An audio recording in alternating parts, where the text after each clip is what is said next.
Bonjour les enfants et bienvenue dans cette première leçon de grammaire en vidéo. Alors pour cette leçon, tu vas avoir besoin d'une ardoise, d'un feutre Velleda, d'une feuille de brouillon avec un crayon de papier et une gomme, de ton cahier de leçons de français et bien sûr d'un stylo bleu. Je te laisse mettre pause le temps de réunir le matériel qu'il te faut.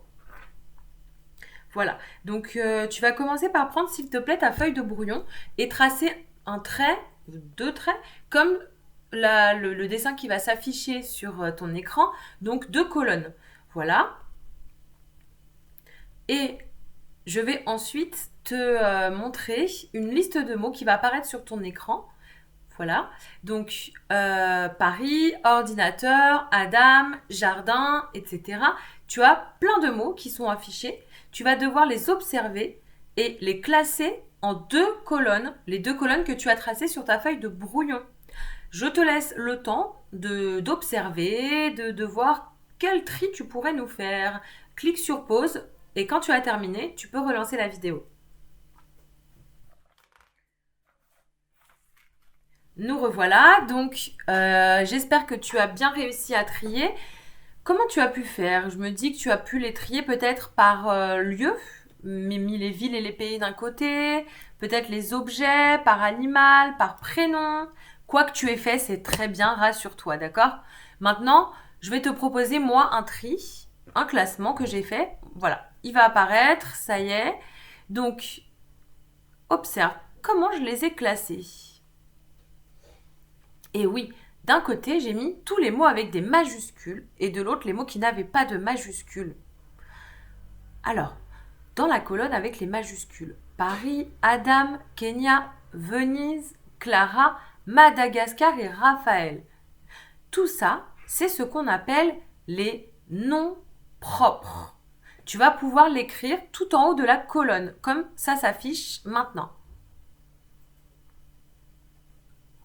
Voilà, tu peux mettre pause, le temps de terminer d'écrire. Et l'autre colonne, là où il n'y a pas de majuscules, c'est ce qu'on appelle les noms communs. Pareil, ça s'affiche, tu le recopies en haut de la colonne et après tu reviens sur la vidéo. Donc, les noms propres, ils comprennent les noms de lieux, pays, comme Kenya, Madagascar, les noms de villes, comme Paris, Venise. Venise, on l'a vu, c'est une ville d'Italie. Et les prénoms également. Adam, Raphaël et Clara. De l'autre côté, les noms communs, ce sont d'autres mots, d'autres noms, d'accord, qui n'ont pas de majuscules et devant lesquels on peut mettre soit un, soit une. Un ordinateur, un jardin, une mouche, un lapin. Avec chaise, qu'est-ce qu'on peut mettre devant? Une chaise, un verre, une table. Et tu vois, devant les noms propres, Paris, on ne dit pas un Paris ou une Paris. Non, je vais à Paris, mais on ne dit pas un Paris. Adam, on ne dit pas un Adam, on dit juste Adam. D'accord? Et c'est pareil pour tous les noms propres. Donc, c'est le moment de passer à la leçon. D'accord? Tu sors ton cahier de leçons de français, tu l'ouvres à la partie grammaire, et là, il y a deux solutions. Soit tu demandes à tes parents, un adulte, de t'imprimer la leçon qui est en lien, qui est donnée en lien sous la vidéo. Ou soit tu peux aussi mettre pause au moment où la leçon va s'afficher et recopier sur ton cahier de leçon à la partie grammaire la leçon en respectant bien les couleurs et les espaces. D'accord? Tu sautes des lignes, tu fais ça proprement. D'accord? Donc tu mets pause le temps de soit imprimer, soit de recopier.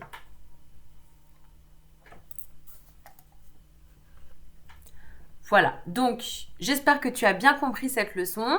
Les noms propres commencent par une majuscule, les noms communs, on peut mettre un ou une devant.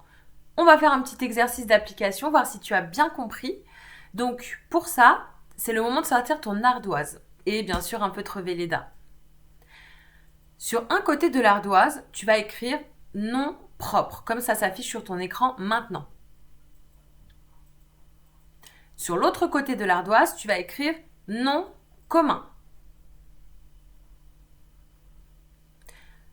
Maintenant, tu vas voir apparaître sur ton écran des mots. Et pour chaque mot, tu devras l'observer et me montrer le bon côté de l'ardoise. Soit c'est un nom propre, dans ce cas tu me montres nom propre, soit c'est un nom commun, et dans ce cas tu me montres nom commun. D'accord? On va voir si tu as compris, on va faire un exemple. Là, tu vois le mot s'afficher. Abigail. Abigail, est-ce que à ton avis c'est un nom propre ou un nom commun? Il y a une majuscule, on ne dit pas une ou un Abigail, alors c'est un nom propre. Voilà, donc tu me montres le côté de ton ardoise où il y a écrit nom propre. Tu as compris? Alors on peut commencer, c'est parti. Le premier mot qui s'affiche, Égypte. À ton avis, observe bien, tu peux t'aider de la leçon. Est-ce que c'est un nom propre ou un nom commun? Et oui, il y a une majuscule, on ne dit pas un ou une Égypte, c'est un nom propre. Le mot suivant, voiture. Nom propre ou nom commun? On peut dire une voiture, il n'y a pas de majuscule, c'est un nom commun. Bravo. Anniversaire. Anniversaire, donc on dit un anniversaire, il n'y a pas de majuscule devant, c'est un nom commun. Pékin. Tu peux mettre une pause si c'est trop rapide et que tu n'as pas le temps de répondre. Tu mets pause à chaque mot et tu écoutes après la bonne réponse. Pékin, il y a une majuscule, c'est une ville. Pékin, c'est la capitale de la Chine. D'accord? Donc c'est un nom propre, c'est très bien. Garçon. Garçon, on dit un garçon, pas de majuscule, c'est un nom commun. Bravo, tu commences à comprendre, c'est très bien. Message. Message. Pas de majuscule, on peut dire un message, c'est un nom commun, très bien. Et le dernier, Léonel. Il y a une majuscule, c'est le prénom de votre camarade. Et oui, c'est un nom propre. C'est très bien, bravo. Tu as très très bien travaillé pour aujourd'hui. On arrête là pour la première leçon de grammaire sur les noms. D'accord? Donc, maintenant, je vais t'envoyer des exercices. D'accord? Je vais les envoyer sur le mail de tes parents. Et avant de les faire, la prochaine fois, là pour aujourd'hui c'est bon, tu reliras bien ta leçon. D'accord? Tu vas bien la relire. Et là, on pourra commencer les nouveaux exercices. Tu n'hésites pas, si tu n'as pas compris, à me poser des questions par message ou même prendre rendez-vous avec tes parents pour me téléphoner en vidéo pour qu'on puisse ensemble revoir cette leçon et surtout que tu la comprennes très bien. D'accord? Je te souhaite bonne chance, bonne journée et bon travail.